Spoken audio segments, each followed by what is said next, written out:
पति प्रतिकूल जन्म जेहि जाई, विधवा होई पाई तरुणाई।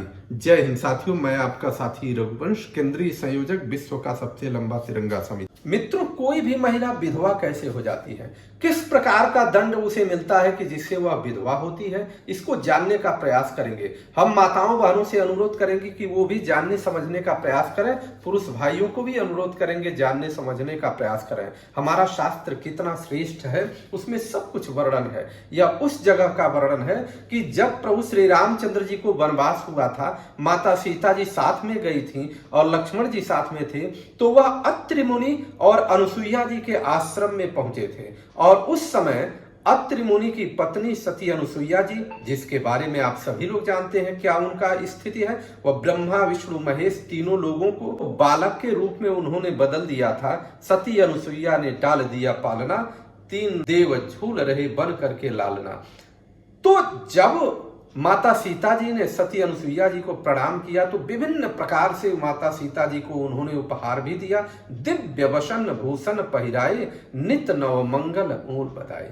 मतलब बहुत दिव्य वस्त्र उन्होंने दिया, क्योंकि वह जानती थी कि आगे क्या होने वाला है, किस प्रकार से इनका हरण होगा।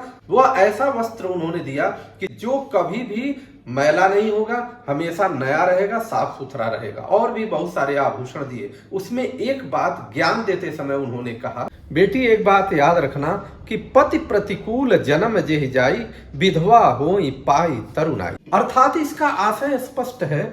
यह समझ में आता है कि वह कहती हैं कि जब कोई भी स्त्री अपने पति के प्रतिकूल व्यवहार करती है तो यह जन्म तो उसका आगे बढ़ता है, लेकिन जब वो अगला जन्म लेती है तो जिस प्रकार के पति की इच्छा रखती है उस प्रकार का उनको पति मिलता है, अत्यंत प्रिय पति मिलता है।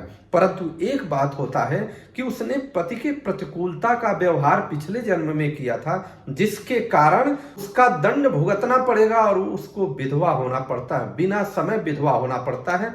तो इसलिए माता सती अनुसुईया जी ने माता सीता जी से ये ज्ञान दिया। और ज्ञान किसको दिया? उनके माध्यम से दुनिया को संदेश दिया कि जब कोई गृहस्थ आश्रम में प्रवेश करता है, जितनी भी माताएं हैं वह अपने पति के अनुरूप व्यवहार करें, पति के प्रतिकूल व्यवहार न करें।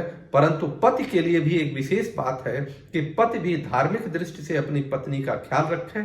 जय हिंद, जय श्री राम।